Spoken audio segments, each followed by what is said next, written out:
est intitulé tel que vous le voyez, la mentalité d'esclave.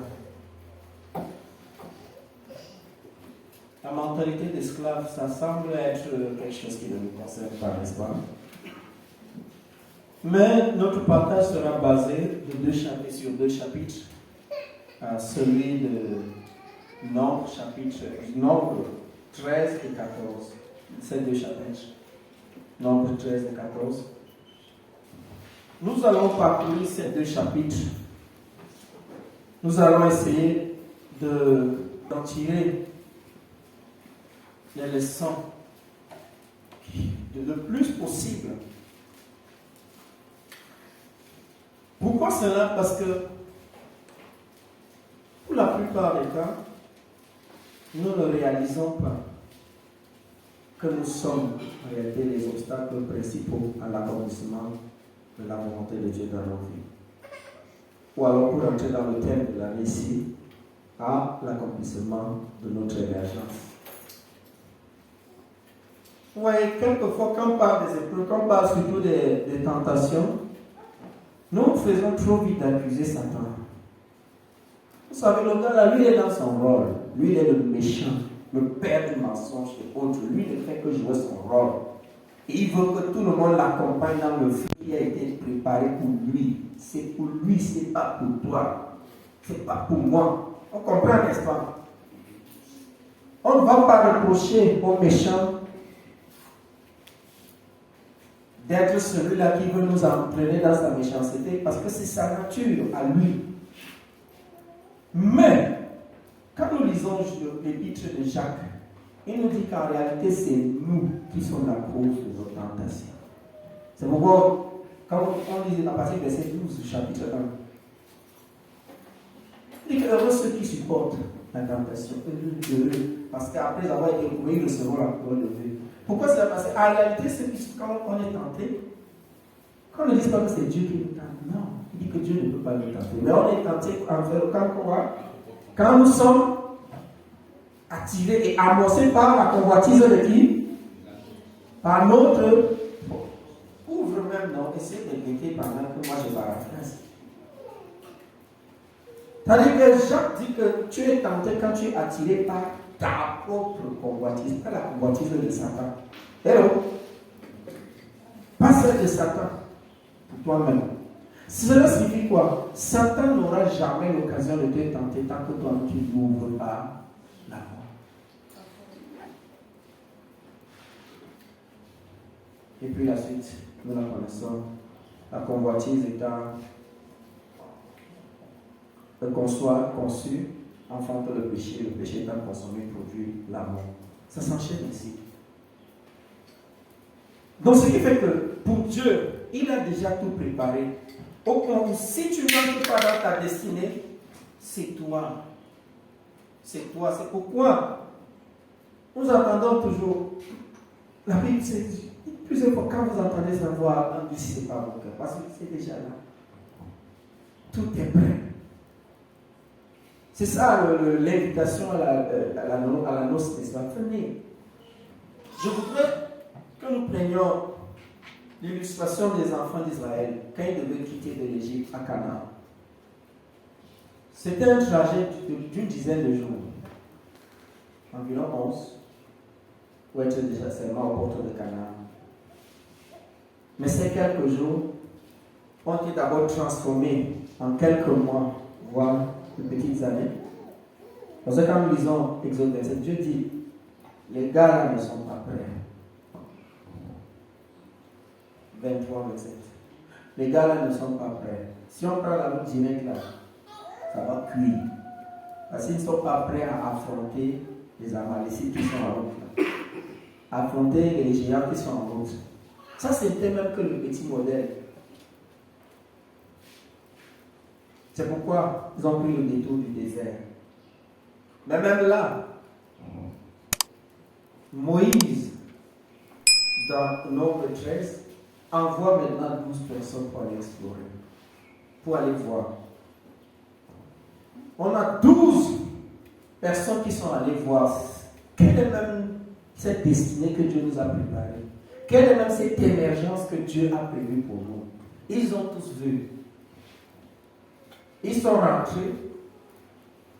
Tous étaient unanimes sur un point. C'est vraiment le pays où coule le lait et le miel. Tous les 12. Tous les 12 étaient unanimes là-dessus. Là, nous sommes dans un lieu qu'on appelle Kadesh. C'est là où ils rendent leur rapport. Devant Moïse et devant le peuple. Kadesh, en passant Kadesh, ou alors Kadosh, si vous voulez, signifie saint. C'est un endroit saint, c'est-à-dire consacré. C'est là où ils sont. Bon, disons, par allégorie, à l'église. Donc, ok, devant Dieu. Et ils sont maintenant en train de rendre leur rapport. La suite du rapport va créer un problème. Il y aura un schisme. 10 d'entre eux vont dire que ici, là, c'est bon. C'est bon. D'ailleurs, ils sont venus avec les preuves, non? Les raisins et autres, ils ont montré, tout le monde dit que waouh, un pied de raisin peut donner autant de fruits. Tout ce jardin dit waouh, ça c'est vrai. Tous sont la preuve que ce que Dieu a dit était vrai. Mais maintenant, la suite. 10 sur 12 ont dit mais.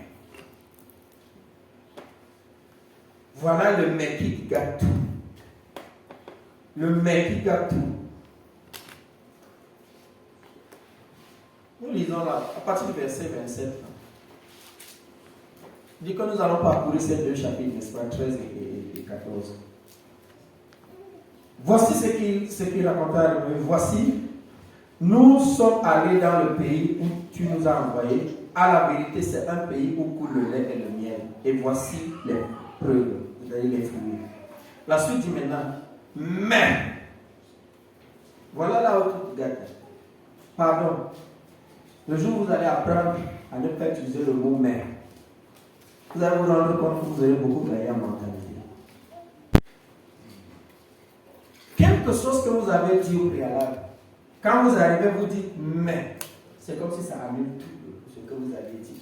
Même si vous vouliez dire quelque chose qui n'est pas aussi dangereux, mais celui qui t'écoute déjà s'attend à ce que non, c'est égal. Prof, est-ce que c'est pas vrai?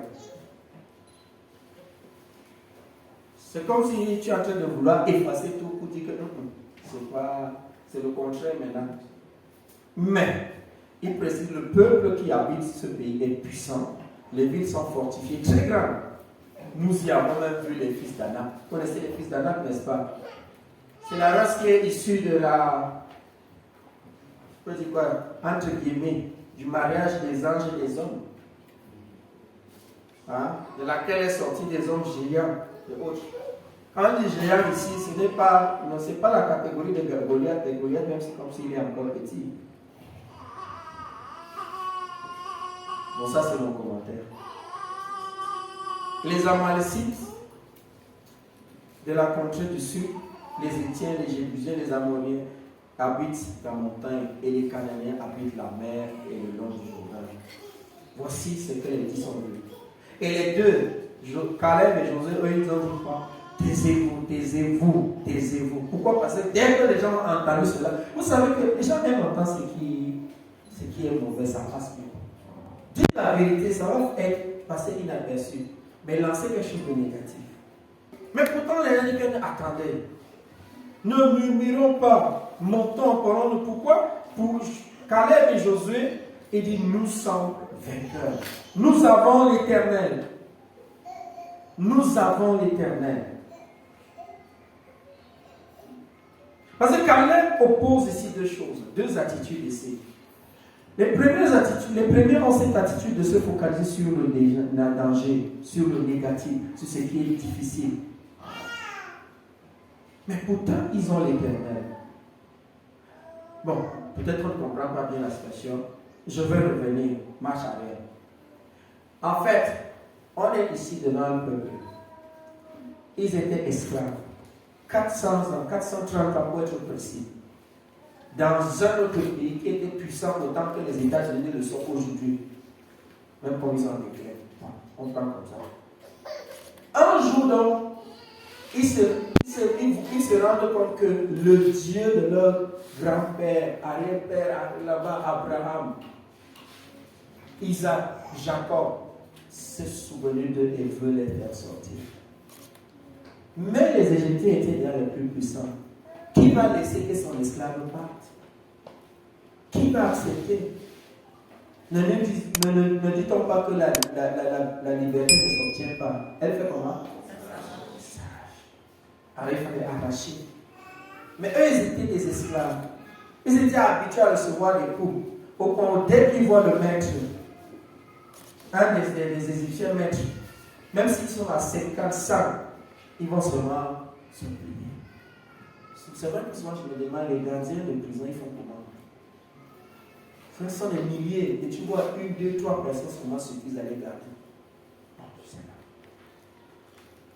Mais maintenant, malgré cette situation, le Dieu qui est de leur côté leur a prouvé que non, ici, c'est moi qui vais agir. 10 plaies, la route dans le désert, la mer, une mer se fend en deux, il passe. Et il voit l'armée la plus puissante de la terre être totalement anéantie. Les gars avaient faim. Dieu a préparé le peuple là-bas au ciel. Il les a envoyés. Les gars avaient soif. Dieu a pris un gros caillou comme ça là. Pardon, ils appellent ça rocher. C'est le rocher. Ok. Et il a dit que ce rocher-là va marcher. Une pierre, pardon, disons la vérité, une pierre fait couler de l'eau. Il y a qu'à voir dedans. Ça fait comment pour que l'eau vienne dedans. Mais l'eau là était là avec. Et la pierre là était même là pendant qu'ils étaient là. Hello. Et c'était là, on peut encore parler. Mais seulement, tout ce qu'ils ont, qui vivaient le présent là, ne leur faisait toujours pas oublier le passé. Ne leur faisait pas toujours oublier le fait qu'ils étaient seulement des exécuteurs d'ordre. Vous comprenez? C'est pourquoi on dit souvent, les pauvres accusent toujours les autres de leur malheur. Mais seulement, mettez-les dans les conditions des riches, ils ne s'en sortiront jamais. Si vous voulez, toi-même qui me regardes là, du compte, si on enlève même 50 millions, te donne ici, 50 millions c'est beaucoup. 2 millions te donne du coup comme ça, tu vas devenir fou. Là, tu vas aller acheter à la fois la télé, le vidéoprojecteur, Canal 5 et puis, je sais pas quoi, et puis StarTime. Tous au même moment, tu vas brancher. Parce que tu veux voir, tu veux mettre aussi, tu vas aller acheter le salon. C'est pas vrai. Allez voir les nouveaux conseillers qui touchent leur pour la peine. Ou bien,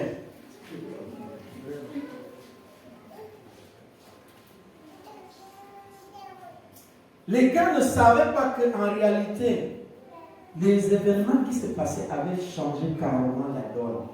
Les circonstances avaient changé. Qu'il y avait plus un maître avec la chicote à côté d'eux, qu'ils étaient maintenant libres. Et cela était suffisant pour leur faire une démonstration du fait que non, le Dieu qui a réalisé cela là, c'est le même qui va aussi les mettre devant les Anakites là, et terrasser ces Anakites. Comment est-ce que ce Dieu peut détruire la plus puissante armée du monde en 7 ans? Et puis maintenant, les autres petites armées là, hein, ils sont incapables de le faire. Mentalité de l'esclave. Mentalité d'esclave.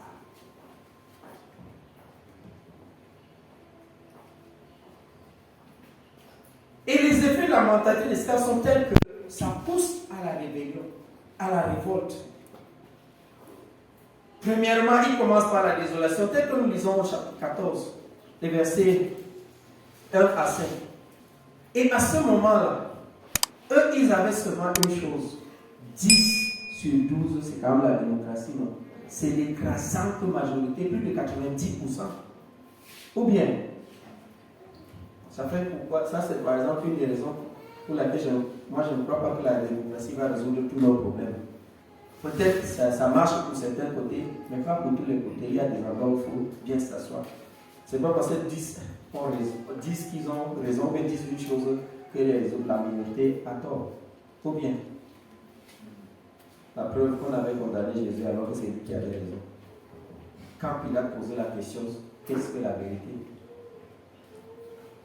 Toute l'assemblée éleva la voix et poussa des cris, et le peuple pleura pendant la nuit. Tous les enfants d'Israël murmuraient contre Moïse et Aaron, et toute l'assemblée leur dit, que ne sommes-nous pas morts dans le pays d'Égypte, et ne sommes-nous pas morts dans le désert?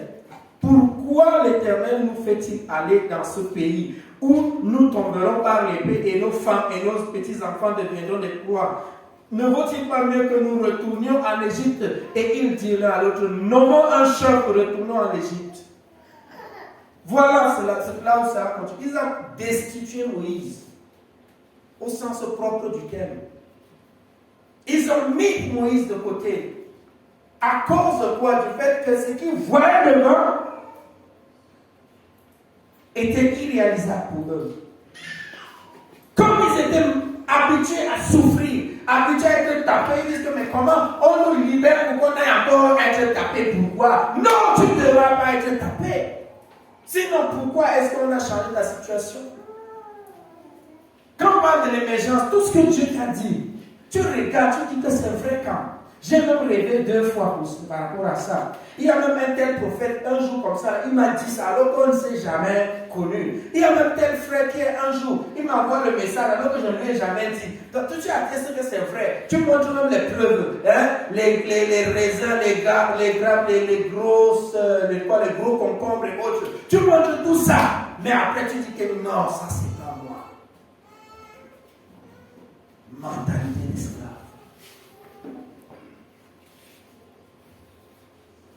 Nous rappelons hier, n'est-ce pas? Toute une journée, on parle du mariage, on parle de comment les choses avancent, machin. On était là, waouh. Après, maintenant, on dit qui est prêt pour se marier? 2 personnes. Mentalité. Tout que vous dites c'est vrai, parce que c'est écrit dans la Bible. Oui, tu peux reconnaître que c'est vrai. D'accord. Et la suite, c'est quoi? Tous les 3 mois d'enseignement, si ça se résume à ce waouh, c'était bien ce que tu as côté. Ton esclavage continue. Parce que le vrai esclavage, ce n'est pas quand on avait les chaînes visibles. Pardonnez-moi tout le monde, les femmes. Parce que souvent, on pense parce qu'on marche, on n'a pas un gardien à côté de nous qu'on est libre. Non, on n'est pas libre. Que voyez-vous? Que voyez-vous? Il a fané cet éléphant parce qu'il est attaché à un petit bois et par une petite corde. C'est quand même pachyderme, en passant. C'est-à-dire l'un des animaux les plus puissants et les plus imposants de la terre. En termes de force physique, le lion ne vaut pas. C'est l'animal le plus fort physiquement. Il y en a ceux de l'extrême nord ici, n'est-ce pas? Surtout ceux de la zone Mayo-Danaï, voilà, Mayo-Sava et Logo-les-Charris. L'axe là, des éléphants qui quittent du Tchad, qui va vers la frontière du Nigeria. Quand les gars là passent seulement, ils sont seulement passés. Qu'est-ce qu'on trouve derrière? Hello? C'est les dégâts seulement. C'est les dégâts. Dieu seul sait combien de fois ils ont causé la famine à l'extrême nord. Mais écoutez l'histoire derrière ceci. On dit ceci, c'est quelqu'un qui raconte cela dans un livre. C'est l'histoire d'un éléphant de Cypre vu par l'auteur lorsqu'il était enfant. Donc il raconte ce qu'il avait vu. Animal extraordinaire de par son poids, sa taille et sa force, celui-ci restait toujours attaché après chacune de ses prestations. Une chaîne était ainsi reliée entre une de ses pattes et un petit pieu, c'est-à-dire un petit bâton mis au sol. Mais il n'en faisait rien. Pourquoi? Qu'est-ce qui le retenait? Un jour, l'auteur posait la question à quelqu'un d'assez savant. Voici sa réponse. L'éléphant du cirque ne s'échappe pas parce que, dès son plus jeune âge, il a été attaché à un pieu semblable. Il a toujours été esclave. Il a toujours vu que les choses devaient être dures pour lui. Au point où lui-même, il se donne le nom bonheur. On est bonheur. Souffrance. On lui a donné le nom bonheur, il a accepté. On lui a donné le nom d'idée, c'est-à-dire la poubelle, il a accepté.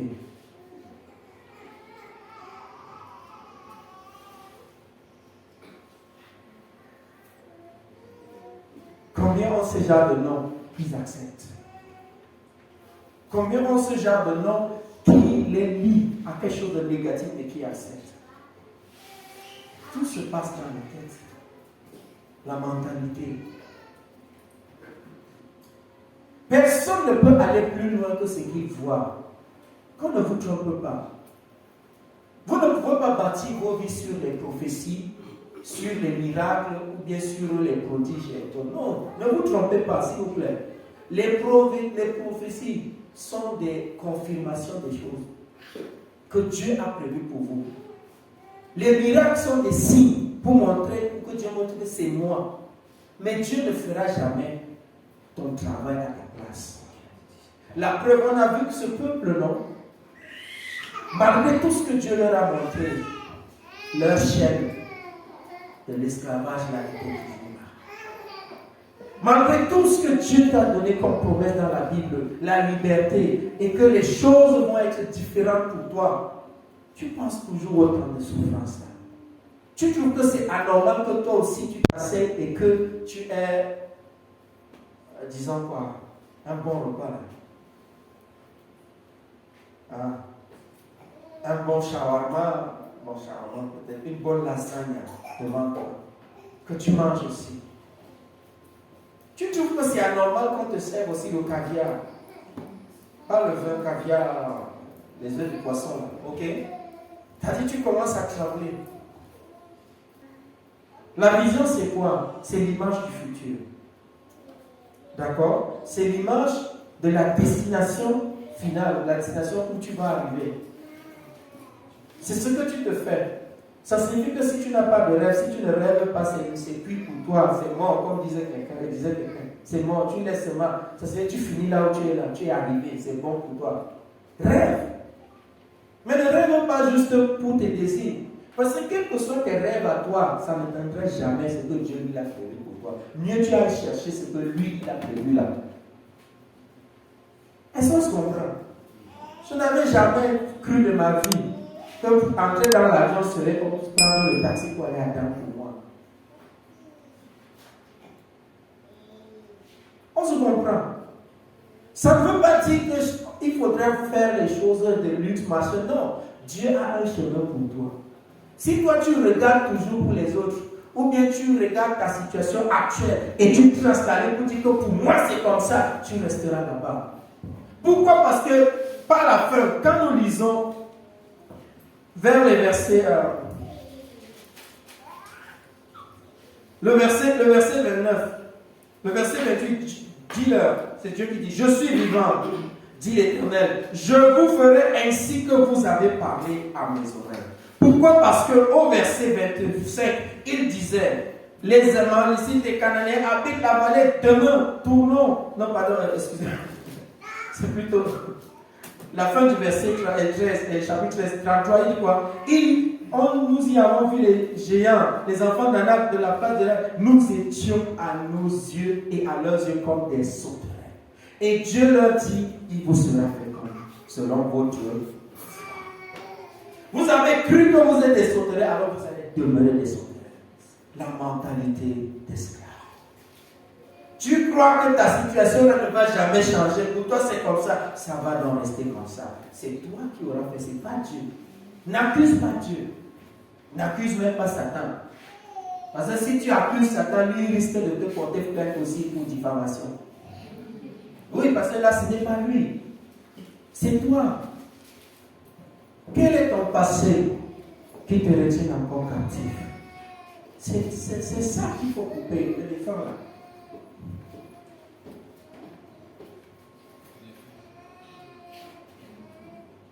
Quand il était petit, il n'avait pas la force d'enlever le piquet-ci. Il n'avait pas la force de couper ses cordes. C'est parce qu'il était petit. Avant, tu n'avais pas la force de te défaire même de tes mauvaises habitudes. Tu tremblais devant un péché. Tu vois seulement, comme on dit chez nous, on dit que si tu veux, le gars, si attache même le foulard sur le chêne, il va la suivre. Sur la chaîne, il va la suivre. Mais ça là, c'était avant. C'est parce que tu ne connaissais pas encore Christ. Tu ne connaissais pas encore la force que Christ a déposée en toi. Tu ne connaissais pas encore ce que Christ a prévu pour toi. Tu ne connaissais même pas encore qu'il était déjà mort pour payer ce que tu as fait là. Qu'il avait déjà payé depuis. C'est parce que tu ne connaissais pas. L'éléphant était encore petit, il était encore enfant. Sa force ne lui permettait pas d'enlever le piquet, d'enlever, de casser ses corps. Mais entre-temps, il a grandi. Il peut bousculer et casser un arbre. Pour nous de l'extrême nord, combien sont les arbres que les frères cassaient juste parce qu'ils voulaient se gratter le corps? Hein? Bon, vous n'êtes pas l'extrême nord, mais vous avez quand même vu ça à la télé, non? Quand le gars veut seulement se gratter, il n'a aucune intention négative, mais il a cassé l'arbre. Donc c'est cette force-là qu'il a maintenant. C'est cette force que tu as maintenant. Tu ne dois plus vivre comme si tu étais encore du camp de l'ennemi. Tu ne dois plus vivre comme si tu ne pouvais rien, comme si tu ne pouvais encore rien. Les choses ont changé. Tu as traversé la mer Rouge. Et de sur quoi tu as le Dieu Tout-Puissant, comme Caleb disait. Nous sommes forts, nous sommes vainqueurs, parce que nous avons avec nous le Dieu Tout-Puissant. Comment ce Dieu peut seulement donner la victoire à certains, mais pas à toi? Tu lui as fait quoi? Hein? Comment on dit à Foufoudé, à Kambari, on dit à Nana? Quand tu parles juste, tu as tellement élevé Dieu là parce que tu as tué son âme. Chez nous, l'âme c'était très important. Hein? Le ministre du Transport. Tu comprends? Non! Tu ne lui as rien fait. D'ailleurs, quel que soit ce que tu as fait, ça n'atteindra jamais, jamais ce que Satan lui avait fait. C'est pourquoi il avait même déjà pardonné ça avant même que tu ne fasses cela à la croix de Golgotha. Et si tu ne sais pas cela, tu seras toujours attaché là. Tu vas aller jusqu'à goûter même les fruits de Canaan. Et donc il existe des choses, mais c'est possible. Après, tu dis que c'est pas pour moi. Ça m'arrive, hein? Faut pas que je vous mente. Hello? Ça m'arrive. Je m'absente souvent de quelques semaines, quelques mois, non? Moi seul c'est où je vis. Moi seul c'est ce que je mange là-bas.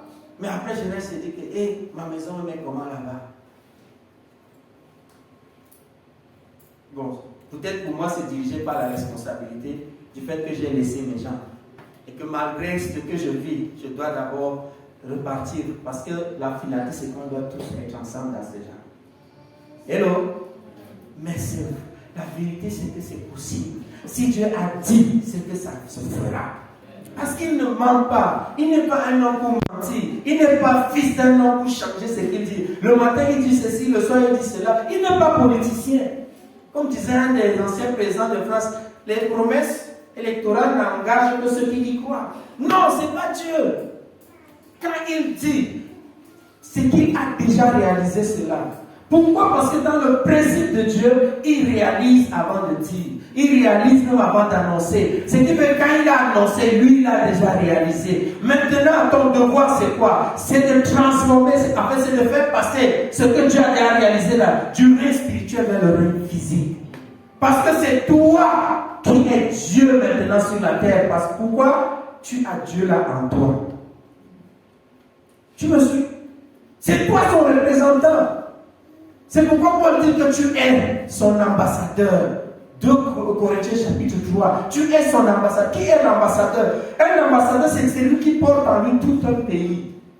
Et tout endroit où il se tient appartient directement à ce pays-là. Pourquoi? Parce que tu ne peux pas le bousculer de cet endroit. Et même sa voiture, quand tu vois déjà une voiture avec ses corps diplomatiques, que ce soit un pays constitué ou bien une organisation internationale, toi, tu n'as pas le droit de toucher à cela. Tu touches. Dieu dit que là où tu es là, c'est moi. Si quelqu'un te touche, c'est moi qui l'ai touché. Avec tout ça, là, tu as peur, tu trembles et tu dis que non, mieux je repars dans l'Égypte. Jusqu'à ce que tu destitues même tes leaders. Tu murmures contre tes leaders que non, le genre de programme qu'il faut là, chaque jour, il faut aller à l'église. Que maintenant c'est l'émergence, que maintenant il faudrait que bon, on se constitue en groupe, qu'on donne l'argent, que machin est vraiment. Mieux on change de pasteur. Jusqu'à ce que tu destitues parce que la mentalité d'esclave est là, remplie. La mentalité d'esclave a coûté 40 ans à Israël dans le désert. C'est ce que Dieu leur a dit. Il dit bien, comme c'est ce que vous avez désiré, maintenant chaque jour que vous avez passé pour explorer, Canaan là sera un jour, une année dans le désert. Et comme vous avez fait 40 ans, vous serez encore 40. C'est toi qui retardes l'accomplissement de ta destinée, mon ami. Mon frère, c'est toi. Ce n'est pas Dieu. Il y a deux choses ici. La première chose, c'est que soit tu n'as pas encore appris ou maîtriser ce que Dieu veut que tu apprennes quand tu es dans ta destinée, c'est-à-dire c'est encore toi, soit tu refuses même ce que Dieu a préparé pour toi là, et pour toi. Dans les deux cas, c'est toujours toi. Tu ne peux pas dire que Dieu m'a appelé. Je sais que Dieu me donnait, je ne peux pas dire que je serai milliardaire. D'accord. Mais sache qu'avant d'être milliardaire, il faut être millionnaire. Ou millionnaire. Million, quelque chose. 1000 en 1000. J'ai d'abord les milliers. Tu n'as jamais géré 2000 ou 3000 d'une manière correcte. Tu veux qu'on te donne les milliards. Yeah. Même toi-même, là, on fait ça, tu vas accepter. Dieu est responsable. C'est un père responsable. C'est le plus responsable de tous les pères. Il ne te donnera jamais ce qui va te tuer. Une bénédiction pour laquelle tu n'es pas prêt va te tuer.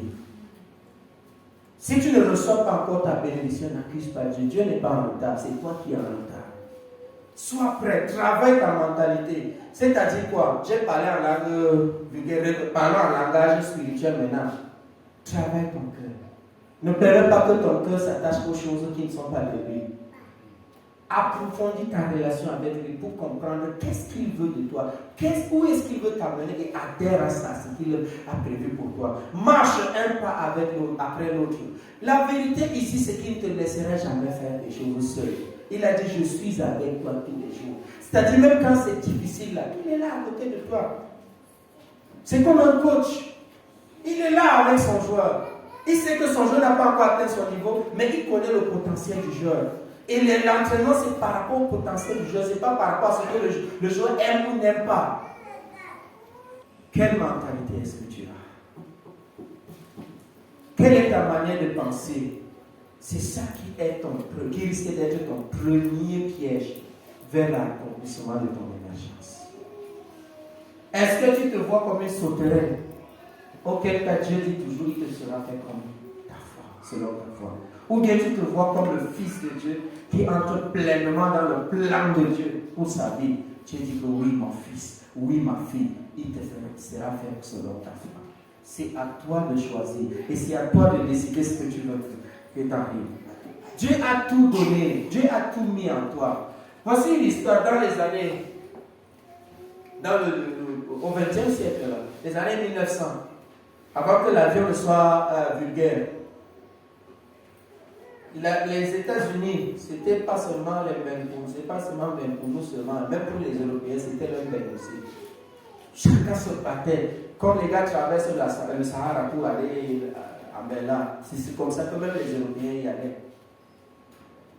Quelqu'un s'est battu pour avoir seulement le pied. C'était le bateau de papa. Il a tout fait, il a jusqu'à ce qu'il a eu le pied. C'est le genre que lui, s'il est seulement dans le bateau, c'est suffisant. Il sait qu'il va arriver là-bas, c'est tout. Et ça prenait 30 jours pour arriver là-bas. Il a pris, s'est parti, il a pris son ticket. Il est rentré, il sait que lui, son devant, son derrière, ce n'est que ce qu'il est lui-même. Rien dans la poche. Le matin, il voit les gens se lever, ils partent au resto. Il rentre. À midi, les gens se lèvent, ils partent au resto, ils rentrent. Le soir, il était là, il supportait. 28 jours, ça n'allait plus. Le gars allait derrière. Le gars, il a fait comme les lépreux de 2 rois 7 là. Les gars disent ok. Ils disent, si je reste ici là, je ne fais rien, c'est la mort. Si je pars là-bas, on va m'attraper comme voleur. Mieux je pars, on m'attrape comme voleur, mais au moins je suis vivant. On dit le mieux voir un chien vivant qu'un lion mort. Non? Et ça va.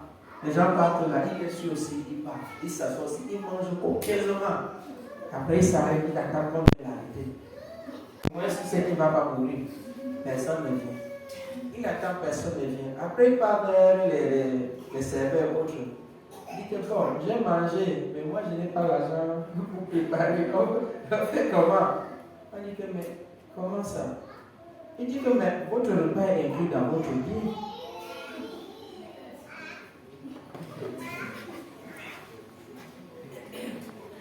Le gars a fait les 10 jours de jeûne alors qu'il avait déjà payé sa nourriture. Oui, tes bénédictions sont déjà incluses dans le bien de ton salut. Mais tu souffres encore. Tu souffres encore simplement parce que c'est ce qui est dans ta tête là que tu crois qui est vrai. C'est ça qu'on appelle le n'importe là. C'est même ça là. Voilà là où la mentalité d'esclave nous joue des sales tours. Jésus a payé à la croix. Il veut simplement te voir grandir. Tout comme à l'école, pour qu'on te donne le diplôme, on te fait passer par les épreuves, non? Tu écris l'examen, non? C'est simplement ça. Parce qu'il veut que tu grandisses du CP vers le CE1 ou bien de la première vers la terminale, etc. C'est parce qu'il t'aime, non? Qu'il permet que tu passes par de telles situations pour te muscler, pas pour te faire souffrir. Mais toi, tu prends cela comme si c'était déjà ta situation et tu valides que pour toi c'est comme ça. Ah, 28 jours de jeûne pour un repas qu'on allait à payer.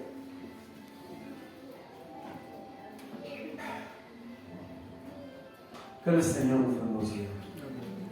Que le Seigneur nous donne de regarder souvent les limites de nos pensées et qu'il nous ouvre les yeux pour sur ce qu'il a déjà préparé.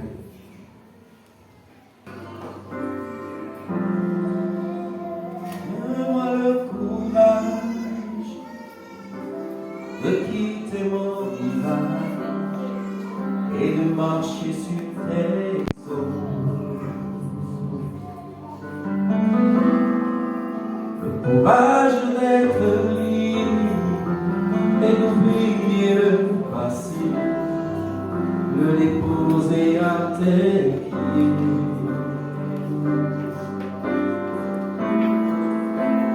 Donne-moi le courage de quitter mon rivage et de marcher sur tes eaux. Le courage d'être et d'oublier le passé, le déposer à tes pieds. Est-ce que tu peux encore faire cette prière? Donne-moi le courage. Donne-moi le courage de quitter mon rivage et de marcher sur tes eaux.